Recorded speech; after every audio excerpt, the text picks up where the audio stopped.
اعوذ باللہ من الشیطان الرجیم بسم اللہ الرحمن الرحیم وَإِذَا قِيلَ لَهُمْ آمِنُوا بِمَا أَنزَلَ اللَّهُ قَالُوا نُؤْمِنُ بِمَا أُنزِلَ عَلَيْنَا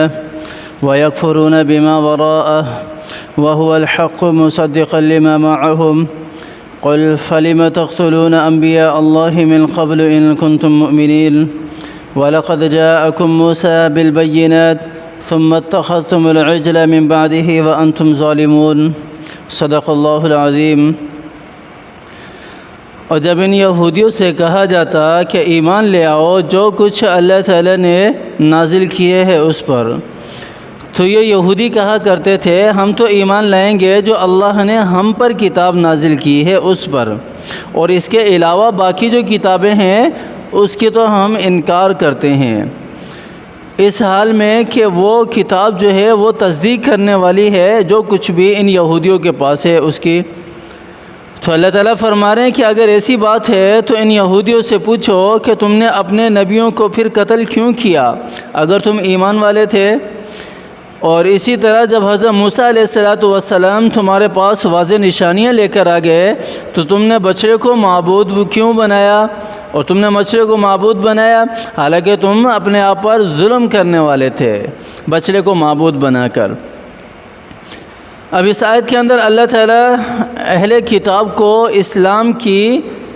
طرف بلا رہے ہیں، ایمان کی طرف بلا رہے ہیں، جو اللہ نے کتاب نازل کی ہے اس کی طرف بلا رہے ہیں، اور کتاب کی فضیلت بھی اللہ نے بیان کی، اور اس کے بعد بنی اسرائیل کی جو ہٹ دھرمی تھی، بنی اسرائیل کے جو کیا کہتے ہیں کہ ان کی جو نافرمانیاں تھی اللہ تعالیٰ نے اس کو بھی بیان کیا، اور پھر اللہ تعالیٰ نے ایک واقعہ بھی بتایا، واقعہ بتا کر بھی سمجھایا کہ تم اس طرح کیا کرتے تھے،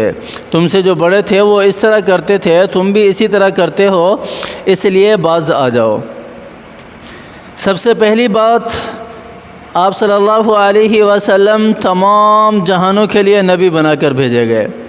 آپ صلی اللہ علیہ وسلم پر جو کتاب اتاری گئی وہ تمام جہانوں کے لیے اور رہتی دنیا تک کے لیے، ہر انسان کے لیے ہے، ہر انسان کے لیے، چاہے وہ کسی بھی مذہب سے تعلق رکھتا ہو، چاہے وہ کسی بھی مجوسیت سے تعلق رکھتا ہو، یا یہودیت سے، یا عیسائیت سے، یا بت مت سے، یا کوئی بھی اس کا مذہب ہو جس سے بھی وہ تعلق رکھتا ہو، اس کو وہ چھوڑ کر اسلام کی طرف آنا ہوگا، وہ کارآمد نہیں ہوگا آپ صلی اللہ علیہ وسلم کی بعثت کے بعد، کیونکہ قرآن پاک کی دوسری آیت بتا رہی ہے وَمَن يَبْتَغِي غَيْرَ الْإِسْلَامِ دِينًا فَلَن يُقْبَلَ مِنْهُ، کہ دین اسلام کے علاوہ اگر کسی دوسرے دین پر کوئی یہ سوچے کہ میں عمل کر کے اللہ کو راضی کر لوں گا، تو اللہ تعالیٰ نے واضح طور پر انکار کر دیا کہ میں اس کا وہ دین قبول نہیں کروں گا، وہ دین جو ہے وہ کارآمد نہیں ہوگا، اللہ کے ہاں مقبول نہیں ہوگا۔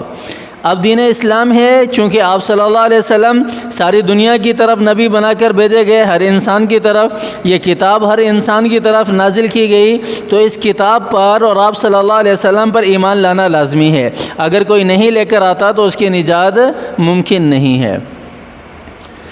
تو اللہ تعالیٰ نے فرمایا کہ ایمان لے کر آؤ، اور انہوں نے کیا کہا؟ قالوا نؤمن بما انزل علینا، ہم تو اپنی ہی کتاب پر چلیں گے، جس طرح کہ آج کل جو ہمارا ایک معاشرہ ہے، میں بیان کرتا ہوں کہ ہمارا معاشرہ بھی اس میں کس طرح شامل ہے۔ یہودیوں نے کیا کہا کہ ہمارے پاس جو احکامات ہیں، جو کتاب نازل ہوئی ہے، ہم تو صرف اس پر عمل کریں گے، ہم تو صرف اس پر ایمان لے کر آئیں گے، وہی ہمارا سب کچھ ہے اور اسی کو اپنائیں گے۔ یہ یہودیوں کا طرز عمل ہے۔ اب اس طرز عمل کو اہل اسلام نے بھی اختیار کر لیا ہے۔ میں بتاؤں کس طرح؟ کوئی طبقہ، کوئی جماعت، کوئی قوم کسی کے پاس جا کر اس کو کوئی قرآن و حدیث کی بات بتا دو تو وہ کہتا ہے کہ ہمارے ہاں تو اس طرح نہیں ہوتا، اس طرح ہوتا ہے، ہم تو اس کو فالو کریں گے کیونکہ ہمارے آباء و اجداد اس طرح چلتے آ رہے ہیں۔ اگر انہیں کہو کہ یہ جعلی پیری مریدی جو ہے یہ چکر اسلام کا شریعت کا نہیں ہے، اس کو چھوڑ دو اور پورے کے پورے اسلام میں داخل ہو جاؤ، جس طرح کہ آپ صلی اللہ علیہ وسلم کی حدیث بھی ہے، تو وہ کہتے ہیں کہ نہیں، تمہیں کیا پتہ، یہ تو ہمارے آباء و اجداد، ہمارے بڑوں سے یہ سلسلہ چلتا ہوا آ رہا ہے، ہم تو اسی پر قائم رہیں گے، ہم تو اس کو نہیں چھوڑیں گے۔ ایسا ہی ہوتا ہے نا، بالکل ایسا ہی ہوتا ہے۔ میں یہ پروف دے سکتا ہوں اس بات پر کہ اسی طرح ہوتا ہے۔ بہت ساری قومیں ایسی ہیں جو اپنے غلط رسم و رواج انہوں نے اپنے اندر رائج کی ہوئی ہیں اور ان کو چھوڑنے کے لیے تیار نہیں ہے، صرف اس وجہ سے کہ یہ ہمارے لیے کافی ہیں اور ہمارے بڑوں نے ہمارے لیے اس کے اندر بہتری سوچی ہے۔ حالانکہ قرآن اس کے خلاف جا رہا ہے، آپ صلی اللہ علیہ وسلم کی تعلیمات اس کے خلاف جا رہی ہیں، لیکن اس کے باوجود بھی وہ چھوڑنے کے لیے تیار نہیں ہے۔ جس طرح کہ یہودی کہتے تھے کہ ہمارے لیے تو ہمارا دین ہے، جو کتاب ہم پر نازل ہوئی، جو احکامات ہم پر نازل ہوئے، ہم تو اس پر ایمان لائیں گے، اس کے علاوہ باقی کسی پر ایمان نہیں لائیں گے۔ باوجود اس کے کہ اللہ کی ذات کہہ رہی ہے کہ یہ قرآن تمہاری اپنی کتاب کی بھی تصدیق کرنے والا ہے، تمہارے نبیوں کی بھی تصدیق کرنے والا ہے، ہر ایک کی تصدیق کرنے والا ہے، لیکن پھر بھی وہ ایمان نہیں لائے۔ تو جب انہوں نے یہ بات کہی کہ ہم ایمان نہیں لائیں گے، تو پھر اللہ تعالیٰ نے انہیں کہا، اے محمد صلی اللہ علیہ وسلم، پھر ان سے ذرا پوچھو تو صحیح کہ تم اتنا اپنے آپ کو ایمان والا کہہ رہے ہو کہ اپنی کتاب پر ہم ایمان رکھنے والے ہیں، اپنی کتاب پر ہم مکمل طور پر عمل کرنے والے ہیں، تو پھر انبیاء علیہم السلام کو قتل کیوں کیا؟ نبیوں کا قتل انہوں نے کیوں کیا؟ بنی اسرائیل کے بہت سارے انبیاء علیہم السلام کو بنی اسرائیل نے قتل کیا اور بہت سارے انبیاء کی تکذیب کی۔ پھر یہ سارے کے سارے معاملات انہوں نے کیوں کیے اگر یہ اپنی کتاب پر حقیقتاً ایمان لانے والے ہیں؟ ایسا نہیں ہے، یہ اپنی کتاب پر ایمان لانے والے نہیں ہیں۔ اگر یہ یہودی عیسائی اپنی کتابوں پر ایمان لانے والے ہوتے تو ان کی کتابوں پر موجود تھا کہ آپ صلی اللہ علیہ وسلم آئیں گے، آپ صلی اللہ علیہ وسلم پر ایمان ان کو لانا ہوگا، جس طرح کہ پچھلی آیتوں میں 80 اور 79 اور 78 کے اندر یہ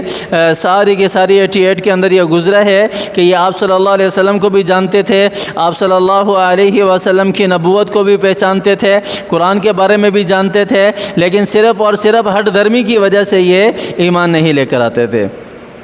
پھر اللہ تعالیٰ نے مثال دے کر بھی سمجھایا کہ دیکھو تمہارے بڑے جو ہے وہ کس طرح اللہ کی نافرمانی کیا کرتے تھے، کس طرح وہ اللہ کے حکم کو پامال کیا کرتے تھے۔ حضرت موسیٰ علیہ السلام کی ایک چھوٹی سی مثال دے کر سمجھایا کہ جب اللہ تعالیٰ نے حضرت موسیٰ علیہ السلام کو معجزات دے کر بھیجا، حضرت موسیٰ علیہ السلام اللہ تعالیٰ سے ملاقات کے لیے گئے، تو پیچھے بنی اسرائیل کی قوم نے کیا کیا؟ بنی اسرائیل کی قوم نے بچڑا بنایا اور بچڑا بنا کر کہنے لگے کہ یہ تمہارا خدا ہے، تم اس کی عبادت کرنا شروع کر دو، تم اسی کو پوجنا شروع کر دو، تمہارا سب کچھ یہی ہے۔ جس کی وجہ سے یہ مثال دے کر اللہ تعالیٰ سمجھا رہے ہیں کہ دیکھو تمہارے بڑوں نے بھی اپنی کتاب پر ایمان نہیں رکھا، اس پر ایمان نہیں لے کر آئے، اور اب تم بھی انہی کے طرز عمل پر چلتے ہوئے قرآن پر ایمان نہیں لا رہے، آپ صلی اللہ علیہ وسلم پر ایمان نہیں لا رہے۔ یہی بات میں آج کے مسلمان کو بھی کہوں گا جو یہ کہتے ہیں کہ یہ ہمارے بڑے آباء و اجداد کا اقدار ہے، ہم تو ان کی پیروی کر رہے ہیں، ان کا طرز عمل ہے، ہم قرآن کو نہیں لے سکتے۔ واضح طور پر تو نہیں کہتے ہم قرآن کو نہیں لے سکتے، لیکن ان کا طرز عمل اس کو نہ چھوڑنا یہی ثابت کرتا ہے کہ قرآن کی کوئی حیثیت نہیں ہے ان کے سامنے۔ تو ان کو بھی میں کہتا ہوں کہ اللہ تعالیٰ نے یہاں بھی بتا دیا کہ ان کے بڑے غلط تھے، یہ بھی غلط ہیں، تو آپ بھی غلط ہیں، آپ کے بڑے بھی غلط تھے۔ جب تک ہم قرآن پر عمل کرنے والے نہیں بنیں گے، جب تک ہم قرآن کو سینے سے لگانے والے نہیں بنیں گے، جب تک اللہ تعالیٰ کے احکامات کو پورا کرنے والے نہیں بنیں گے، ہمارا ایمان مکمل نہیں ہوگا۔ اللہ تعالیٰ ہمیں سمجھ عطا فرمائے۔ اللہ تعالیٰ ہمارے جتنے بھی بیمار ہیں، ہمارے پیارے بیمار ہیں، اللہ تعالیٰ ان سب کو صحت یابی والی زندگی عطا فرمائے۔ اللہ تعالیٰ قرآن پر عمل کرنے کی توفیق عطا فرمائے۔ اللہ تعالیٰ قرآن کو سینے سے لگانے کی توفیق عطا فرمائے۔ جو ہمارے پیارے اس دنیا سے جا چکے ہیں، اللہ تعالیٰ سب کی کامل مغفرت فرمائے، سب کی قبروں کو جنت کا باغ بنائے، سب کی قبروں کو نور سے منور فرمائے۔ اللہ تعالیٰ مجھے بھی سمجھ عطا فرمائے۔ اللہ تعالیٰ آپ حضرت حضرات کو بھی سمجھ عطا فرمائے۔ اللہ تعالی ہمیں قرآن پر عمل کرنے کی توفیق عطا فرمائے۔ بھائی جب بھی دعا کے لیے ہاتھ اٹھایا کریں تو سب کو یاد کیا کریں، اپنے پیاروں کو، اپنے عزیزوں کو، اپنے اولاد کو، اپنے دوست احباب کو، کہ وہ بھی اس دعا کے اندر شامل ہو جائیں۔ اللہ تعالیٰ ان کو بھی اس دعا کے ذریعے سے ہدایت نصیب کر دے۔ اللہ تعالیٰ مجھے بھی اور آپ کو بھی سمجھ عطا فرمائے۔ اللہ تعالیٰ ہمیں عمل کرنے کی توفیق عطا فرمائے۔ آمین ثم آمین، وآخر دعوانا ان الحمد للہ رب العالمین۔